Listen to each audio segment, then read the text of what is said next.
বাংলাদেশ ফুটবলের রাজত্ব করা শুরু করে দিয়েছে, আর ওদিকে দাদারা হিংসা করতেছে। আরে দাদাদের আসলে আগে সুনীল ছেত্রী ছিল, তো সুনীল ছেত্রী কোনো রকম দলকে ভালো করাইতো, তো সেখানে এখন সেও নাই। কি করবে দাদারা?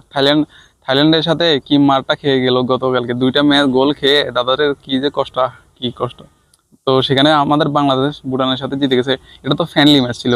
এরপরে কদিন পর সিঙ্গাপুরের সাথে একটা ম্যাচ আছে, সেই ম্যাচে একদম কাঁপিয়ে ফেলবে। তার সাথে আবার হামজা চৌধুরী তো আছেই, তার সাথে ফামিদুল নতুন করে প্লেয়াররা নামাই দিছে। তো সেখানে আসলে দাদারা এগুলো দেখে হিংসাই করতেছে, কারণ ক্রিকেটে আমরা আসলে পিছিয়ে গেলেও ফুটবলে আমরা রাজত্ব করব, এবং সামনে আমরা আর্জেন্টিনার সাথে ফাইনাল ম্যাচ খেলবো। তারপরে আমরা যে ওয়ার্ল্ড কাপে অংশগ্রহণ করব, আমরা ওয়ার্ল্ড কাপে এবার অংশগ্রহণ করে ফেলবো। যেভাবে আমাদের ফুটবল উপরে যাচ্ছে আস্তে আস্তে, ওয়ার্ল্ড কাপও কোয়ালিফাই করে ফেলে বাংলাদেশ ইনশাল্লাহ। মানে আর বেশি দূর নাই। তো সেখানে আসলে দাদাদের এক হিংসা হচ্ছে আর কি। তো দাদাদের দেখে আসলে কষ্ট লাগে। ক্রিকেটে দাদারা সেরা রাজত্ব করে, কিন্তু ফুটবলের রাজত্ব করতে পারতেছে না। কি হবে আসলে দাদাদের, কি উপায়টা হবে বুঝলাম না।